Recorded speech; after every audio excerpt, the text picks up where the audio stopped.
Today on Inside Utah Politics, the state conventions are coming up, and like everything else, there is a major COVID-19 impact. Utah GOP Chair Derek Brown is here to explain how the virtual gathering will work.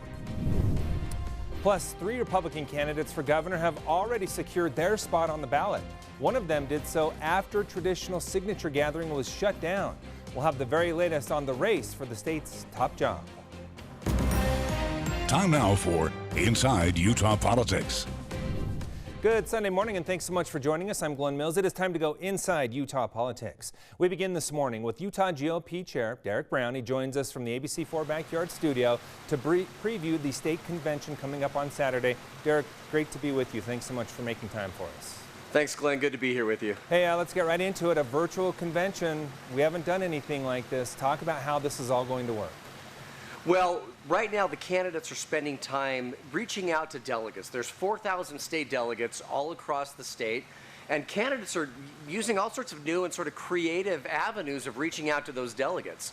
And so what they'll do is they'll reach out, they'll do kind of what they always do, is get in touch with them, get as much information out as they can, facilitate back and forth, and then they're also currently preparing a speech. So it's a speech not unlike what they would give at an actual in-person convention. And this week on Wednesday, we will release all of those speeches at the same time. Thursday morning, the voting will begin, and it will go for a period of a couple of days. And it'll give delegates all over the state a chance to sort of do their homework, get to know these candidates, and then make a decision. Okay, so are you still going with ranked choice voting?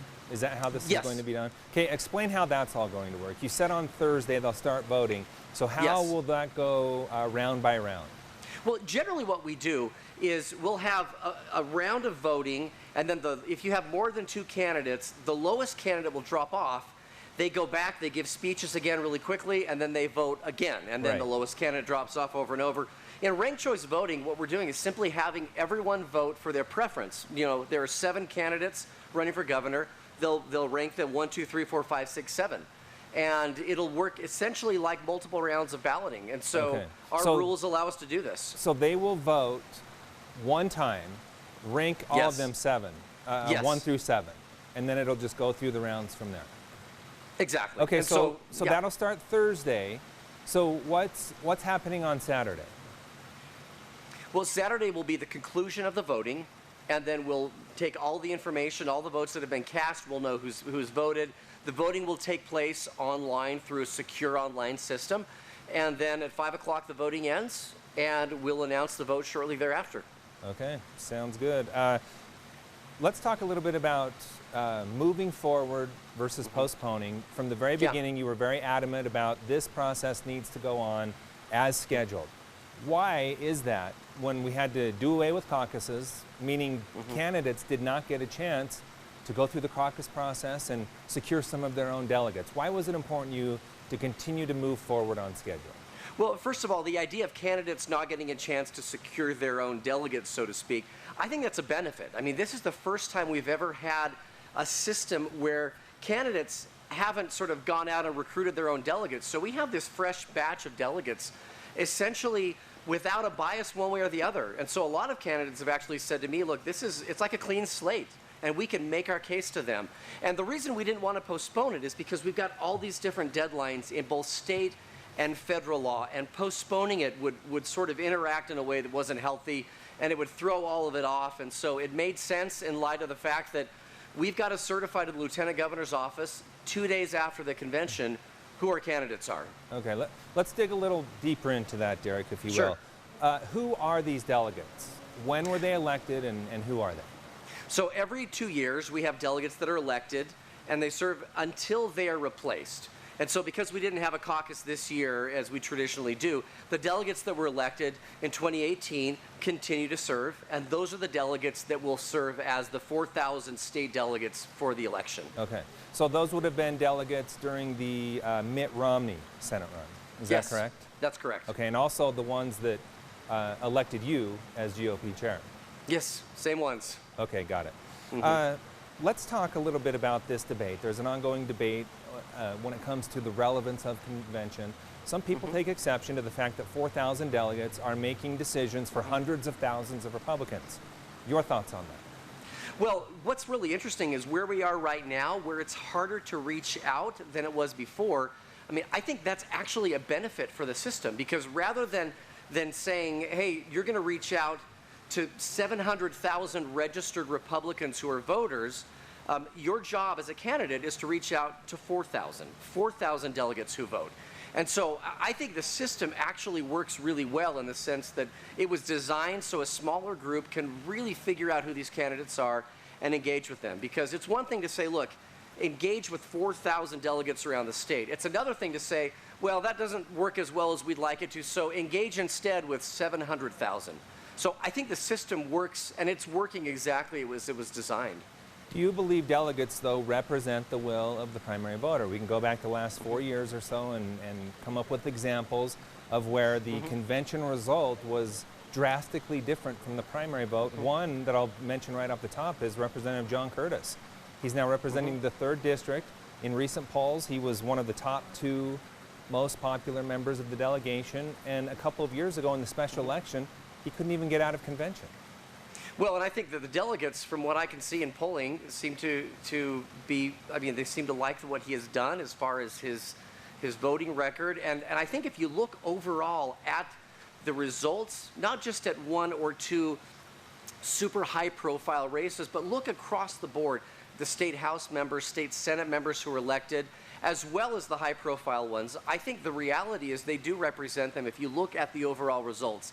There will always be exceptions here and there, and some of the ones are the ones that you have explained, but you can account those exceptions as definitely the anomaly and not the standard. Okay, yeah, a couple other examples I would mention would be Governor Herbert back in 2016, Senator Romney, both of them losing at convention, but to your point, they were at least sent to a primary, even though the results were so drastically and they still different. won. And they still won. So in short, the system worked, and it continues to work.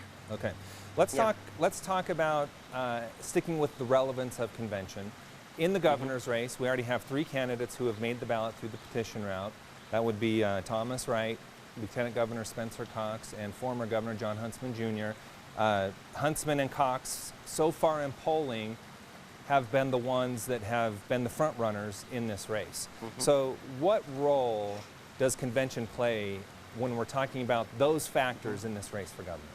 Well, I think it still gives these 4,000 delegates who represent every area of the state a chance to really get to know these candidates. And even though they are going to be on the primary ballot, there's still a convention process where these delegates are on a daily basis getting to know them. And what it does, I think more than anything, is it gives us a chance to look at these candidates and see how do they solve problems. I mean, this is, as an elected official, what you really do on a daily basis is you just solve problems. And we get a chance now, you know, front and center, to take a front center seat watching these candidates solve a problem that truly none of them ever envisioned when they filed to run for office just a couple of months ago. And so I think that vetting process will help overall. It'll give the delegates a feel for who these people are, how do they solve problems, and how do they respond to things that they didn't anticipate. Yeah, no doubt about that. COVID-19 changed everything in the middle of the game. It did. Derek, we really appreciate your time. That was an excellent conversation. Thanks for being with us. Thanks. Thanks so much, Glenn. Still to come, this year, Utah voters will be choosing a new chief executive. Our panel will weigh in on the race for governor a little later. But first, the impact of closing restaurants and schools is trickling down to America's farmers. Some lawmakers say more needs to be done, while others say we need to wait and see. We'll get into that next.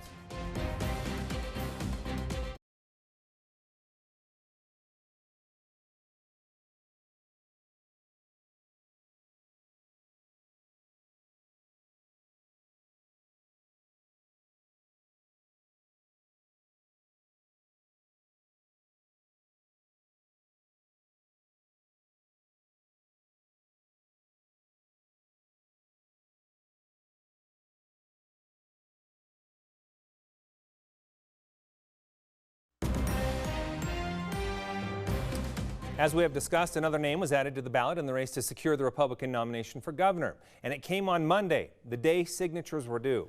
COVID-19 has changed everything for the candidates and how the process is playing out. One of the 2 paths to the primary ballot in Utah is through gathering signatures. For candidates going that route, it all comes down to this. Candidates have had since January 2nd to be gathering signatures. So we've been going for several months now, collecting signatures, gathering signatures, verifying signatures. It's been a long process. Made even longer when COVID-19 essentially brought signature gathering to a halt with the Stay Safe, Stay Home directive. That's why Governor Gary Herbert issued an executive order. It suspended the witness requirement, allowing registered voters to sign the petition and email, text, fax, or mail it to the campaign. We've received thousands of signatures from candidates who have collected that way.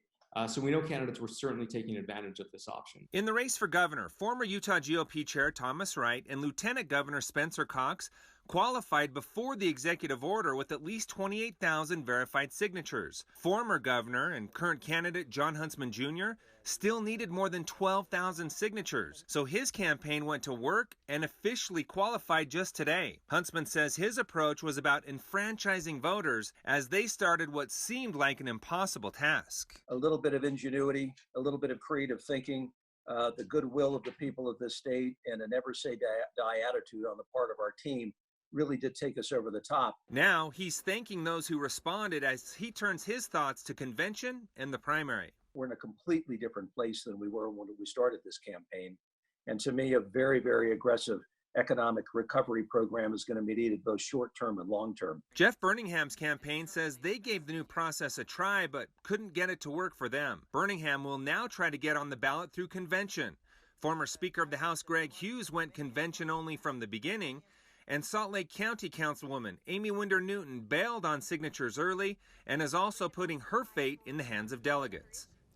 And just to be clear again, that official on the ballot for Jon Huntsman came on Monday. Jan Garbett turned in fewer signatures than required and has filed a lawsuit against the state demanding that she be put on the primary ballot.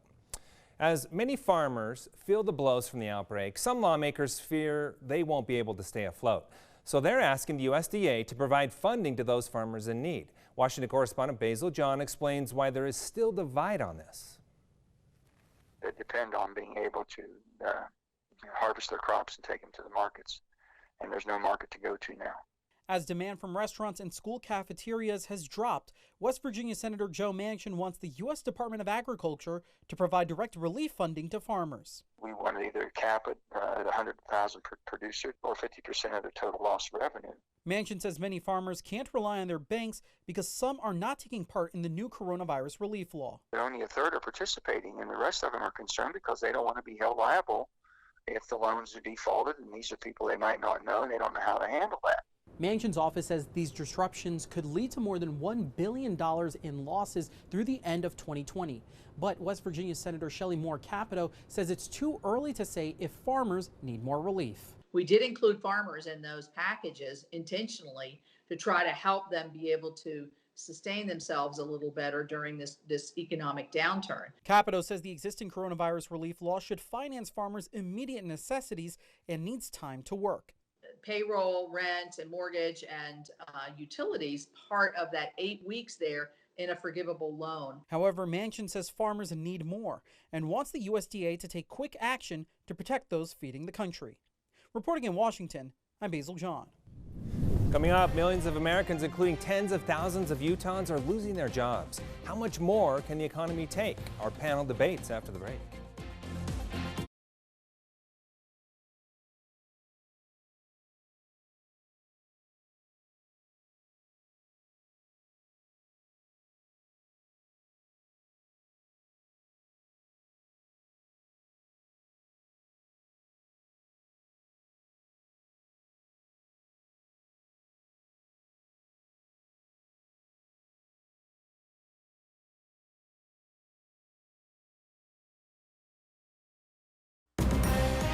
You're watching Inside Utah Politics. Time now to break down some of the big stories of the week with the Inside Utah Politics panel. This week we have former State Senator Jim DeBackus and former Hinckley Institute Director Kirk Jowers joining us via Zoom. Gentlemen, great to have you with us. Thanks so much for being here. Thanks for having us, Glenn. All right, let's get right into the race for governor taking shape during the week. The deadline to turn in signatures was on Monday. We now have former Utah GOP Thomas Wright, Lieutenant Governor Spencer Cox, and former Governor Jon Huntsman Jr. officially on the primary ballot. Kirk, let's start with you. What do you make of how the signature gathering process played out, given that the rules of the game completely changed not too long ago? Yeah, it became a very difficult process, and kudos to the three who made it on. The first two, got in early and got it done. Huntsman really had to go through an arduous process to make it, but he ended up with over 60,000 signatures. They stopped counting at 28,000, so maybe upwards of 35,000 valid signatures.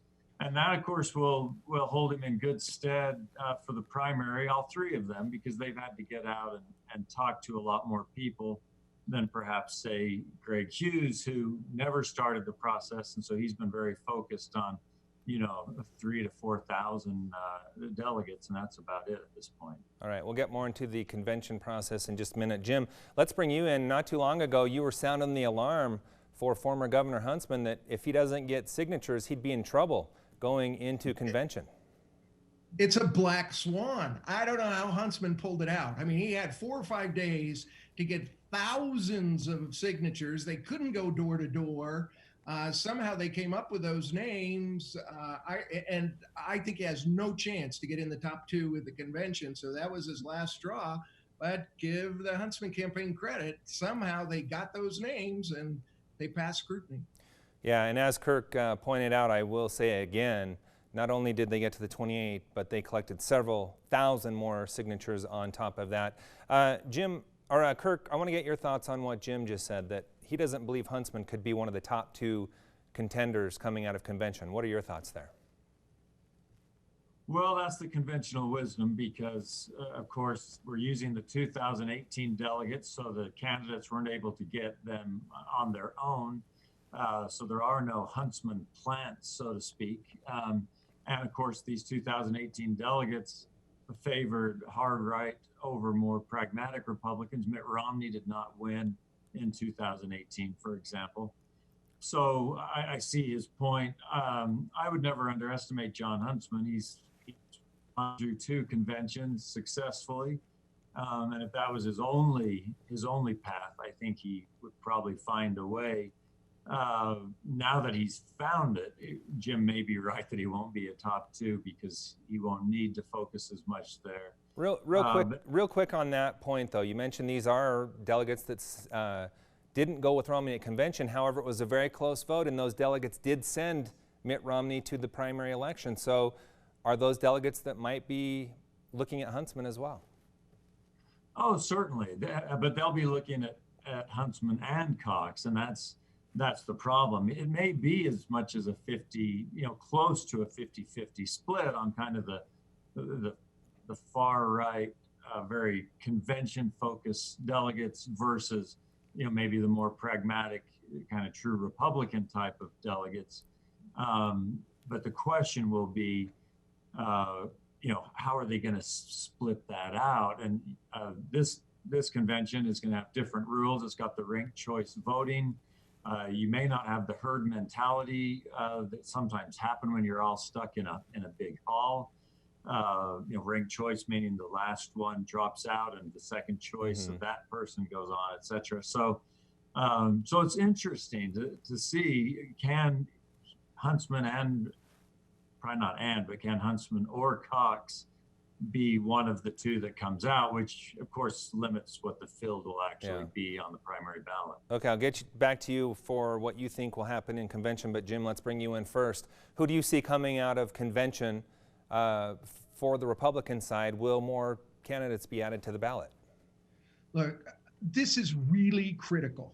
And this is a perversion of our whole democracy here, because not one Democrat is going to have a say about who's going to be the next governor. We've been blocked out since the 80s, and this little cabal of Republicans get together, and let's face it, they're the fringe people in the party, as shows up at a lot of Democratic conventions. So you have all of these candidates who have to kiss up to the total fringe, small percentage of a pretty conservative party.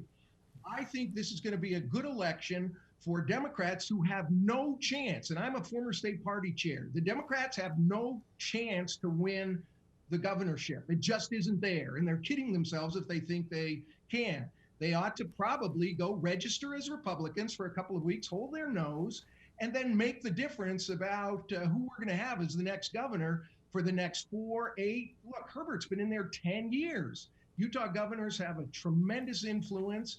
And the only way that Democrats are going to have any say about this at all, or most of the people in the state actually, is going to be go register as a Republican, hold their nose, get registered. You know, you have to give a blood test. I don't know what you have to do, prove your purity, then go register, and then you have some say.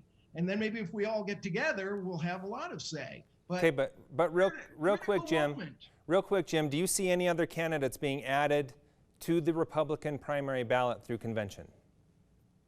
No, but what do I know? Okay, what about you, Kirk? Any other candidates coming out of convention?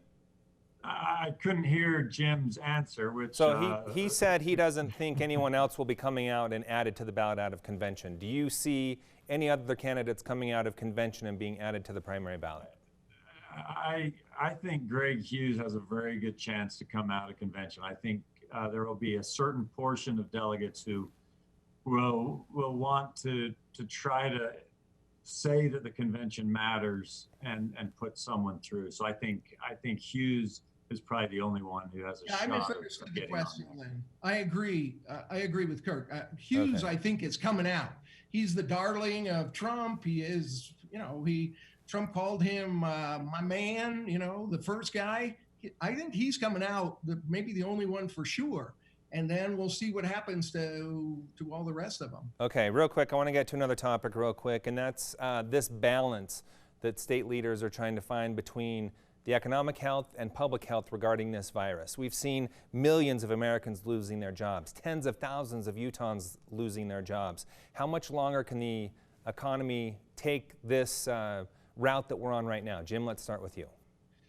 Look, it is not about economics. And as soon as we say it's all about the jobs and we haven't taken care of the virus, we'll be back in a month or 2 or 3. And you talk about an economic complete collapse. We need the commissioners in Utah County and around the state kicking in and taking a couple of weeks and get rid of this virus and stop pretending it's not there. And that somehow Utah, particularly rural Utah, is somehow immune to all this and they don't have to follow all this stuff. We get one go around and we ought to enforce it in every county in the state. We ought to have a governor with the guts to completely call for a statewide stay at home. Let's all work together and get this done in the short term and not open everything up. In another month or 2, we're right back where we were. No, of course, we need to get rid of the virus and then the economy will take care of itself. All right, Kirk, your thoughts on that? I mean, obviously a lot of personal pain when you take a look at this in both areas. There is. It's really a grim calculus that I think the economists put it.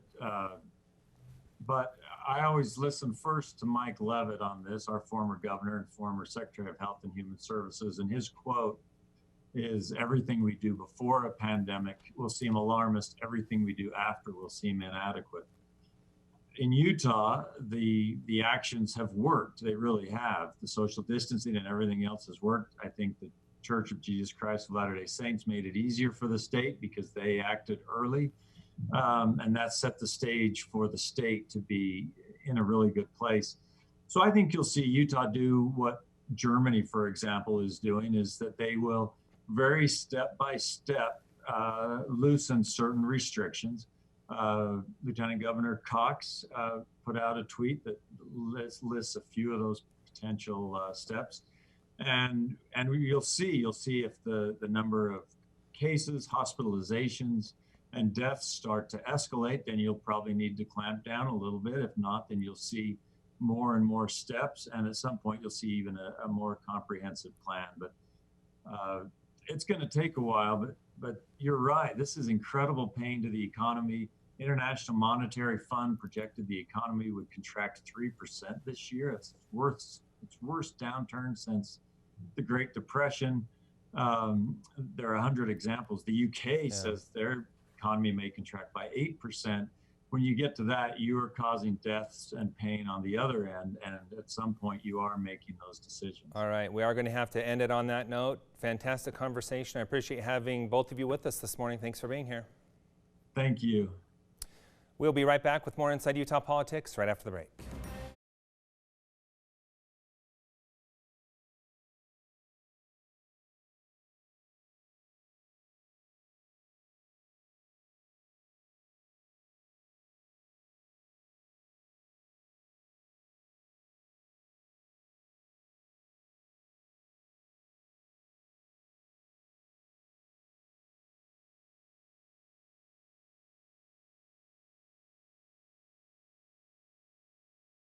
We leave you now with a look at what's on the radar in the world of politics. As we've been talking about, virtual state conventions for the Utah GOP and the Utah Democratic Party are set for this Saturday, and the primary election is scheduled for Tuesday, June 30th.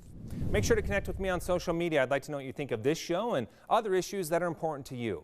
You can email me at InsideUtahPolitics@abc4.com. You can also follow me on Facebook and Twitter. Just log on and search Glenn Mills ABC4. Thanks so much for making us part of your Sunday morning. We hope to see you again next week as we go inside Utah politics.